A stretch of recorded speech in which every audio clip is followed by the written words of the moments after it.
अखन अहाँ सब सुन रहल छी वायरस केयर के शानदार प्रस्तुति। अखन अहाँ सब सुनै छी मामा भागिन के आवाज में।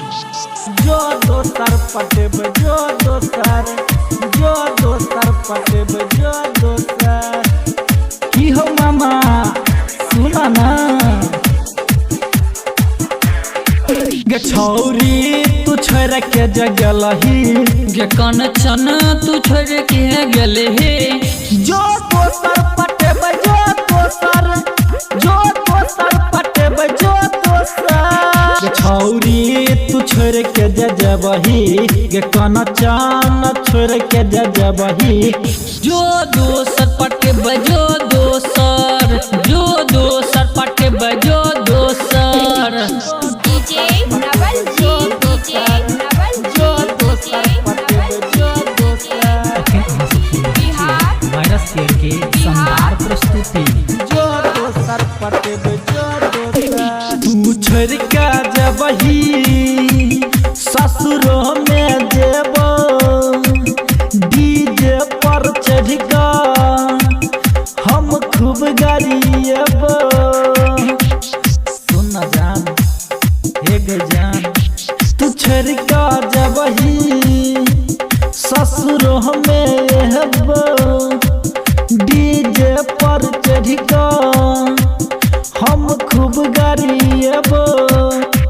गे कनचन तू छोड़ के गेले हे, गे छौरी तू छोड़ के गेले हे। जो दोसर पटेब जो दोसर पटेब जो दोसर। डीजे नवल जी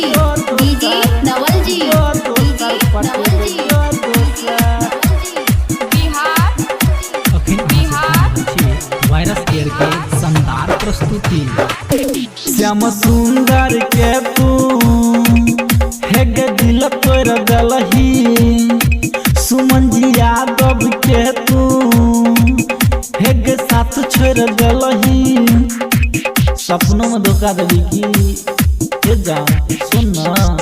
मामा भगना के तू हे गे दिल तोड़ गलही, दोसर गाम में जाकर हे गे मांग भरलही। गे कनचन तू छोड़ के गेले हे, गे छौरी तू छोड़ के गेले हे। जो दोसर पटेब जो दोसर पटेब जो दोसर। गे छौरी तू मिल नयलही, गे छौरी फोन नहीं कलही।